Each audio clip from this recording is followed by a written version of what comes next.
Hey, it's Marissa. Today I just wanted to talk about a few things that I wish that I knew before I went into a career in real estate. So I wrote down as many tips and tricks that I could think of at the moment, and I split those up into 5 different categories. So we have training and education, financial, mentality and attitude, networking, and then safety. So first tip I have in the training and education category is success is on the other side of inconvenience. I was told this by my broker and I found it to be so true. So I always say, if I can make something work, like a showing, make it work, but don't sacrifice your boundaries. So my second tip in training and education is Brian Buffini's 100 Days to Greatness course. Fortunately, I got to take this course through my brokerage with another agent and my broker. We met about once per week and we would watch the video and then we would discuss afterwards, talk about anything that was going on in our career and in our lives. And we got some really great advice. You can do this on your own as well. As I mentioned, I did it with my brokerage. And I probably started the course about a month into actually getting my license. So that was really helpful to just like start off with a bang and really know where I was gonna go and how to plan my business. Number 3 in training and education is learn as much as you can about tax advantages early on and keep all of your receipts. Even if you think they're not a deduction, they might end up being one. And then you might be kicking yourself later on and you're like, oh, I really wish that I would have kept a receipt for that. A nice thing is if you do spend it on your card, you can always look back at your bank statements. But tax advantages are huge, and keep track of your deductibles. I keep track of mine in Google Sheets, and I found that to be extremely helpful. Number 4 is over communicating instead of under communicating, and this will really help you go far with your clients if you let them know every step that you're on, everything that you have done for them up until this point, where we're going from there. It's always good to have great communication. I like to check in with my clients at least once a week. Along with that, tip number 5 is find out which mode of communication your client prefers and use it.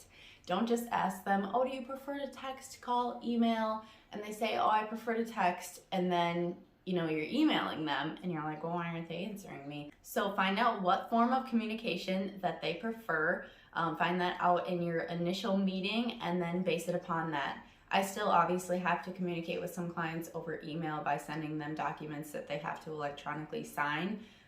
But I do try to stick to, as much as I can, their preferred mode of communication, because some people really prefer to do phone calls, and then if you're texting them all the time, they think you're just being rude when you might just not be thinking of it that way. So make sure you are using your client's preferred mode of communication. Moving on to the financial category, things that I wish that I knew before I started real estate financially based. So number 1 is you have to spend money to make money.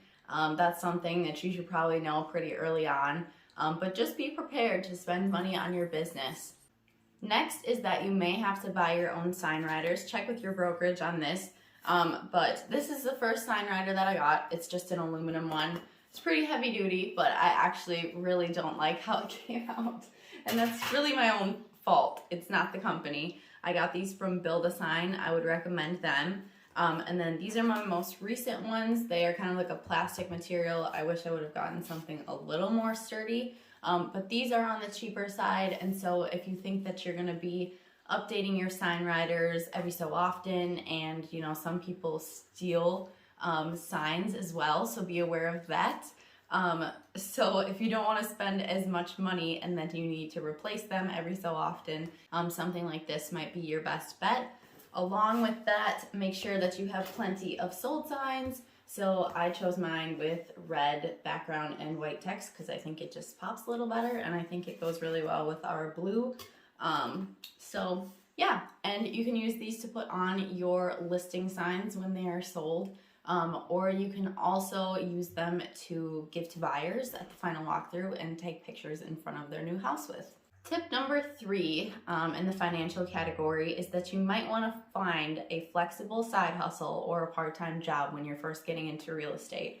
So I actually was at my full-time job, and then I got my real estate license, and then I transitioned in that same company to a part-time position, and then I was offered a social media management position at, I think, Hallmark, and it was kind of more freelance. I could work when I wanted, how I wanted, and so I just preferred that, and I eventually moved into just doing freelance work on the side, and that has worked out really well for me. So I would definitely recommend a supplemental income when you're first getting started. Final tip in the financial category is to stay organized and track everything. That is one of my biggest things I feel like I'm gonna keep saying is track everything and stay organized. I track my income, I track my tax deductions, mileage, leads when I've last checked in with buyers and sellers. So it'll really help you to stay on top of things if you have a really good method of tracking things and note-taking and staying organized. Okay, third category is mentality and attitude, and this might actually be my favorite category. I've learned a lot. I feel like I've grown a lot as a person since I got into real estate. So the first tip is you will not know everything right away, and the sooner that you embrace that, the better. I always tell people you have to be comfortable being uncomfortable. I am one of those people, and I think a lot of people are, where you just want to know everything right away, and if you don't know something, like, you go into panic mode.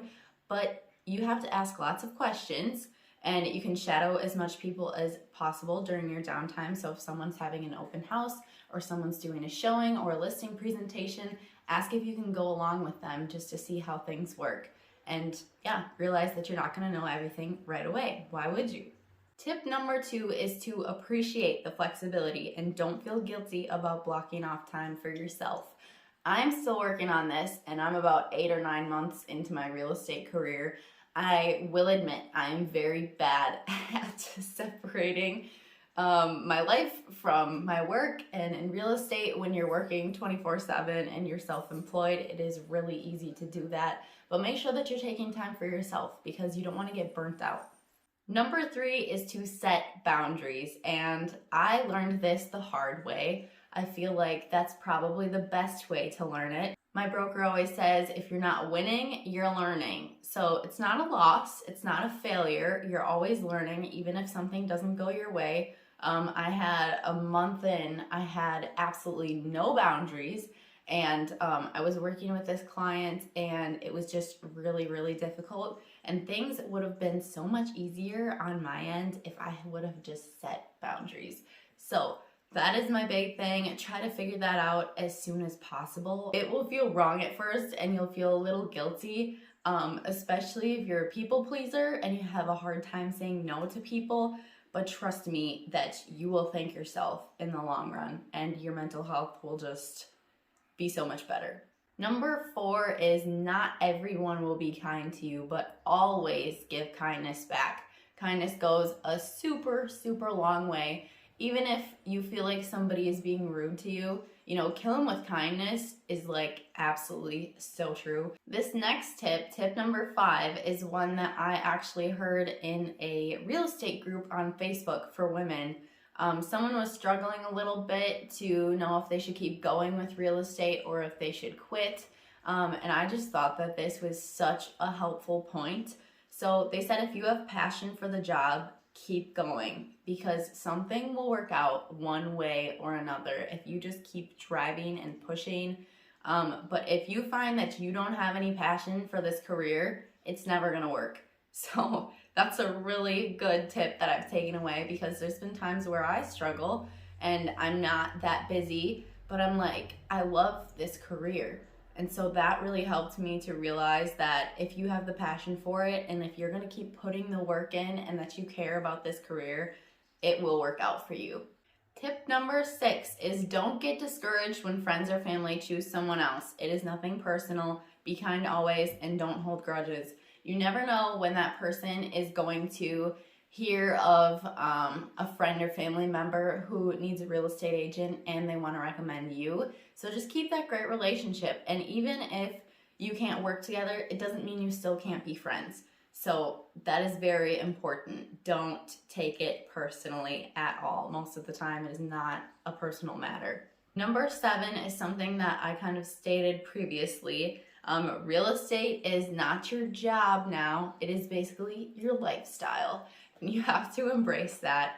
Like I said, take breaks for yourself.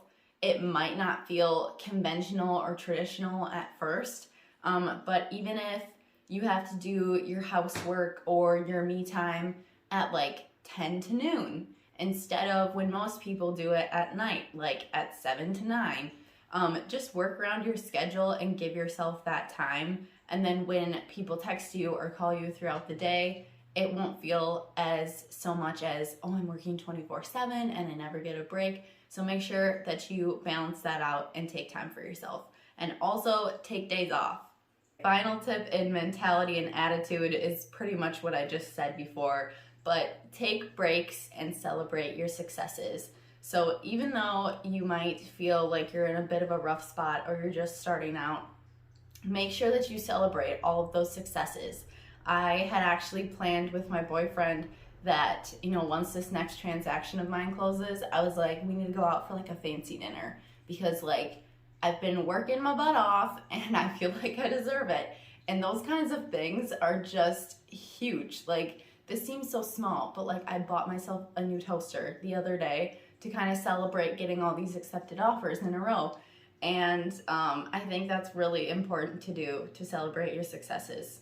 Next category is networking. So tip number 1, go to all the social gatherings you can and spend time with your friends and family. They are your biggest advocates and most likely your clients. Heads up that everyone will ask you about your job. Be ready to discuss real estate at all times. And the more you know, the easier this will be. I found that this was super hard for me at first when I was starting out because people would ask me, sell any homes lately? And I was like, no. But then my broker gave me some really great advice to whenever somebody asks you how real estate is going, you say, terrific.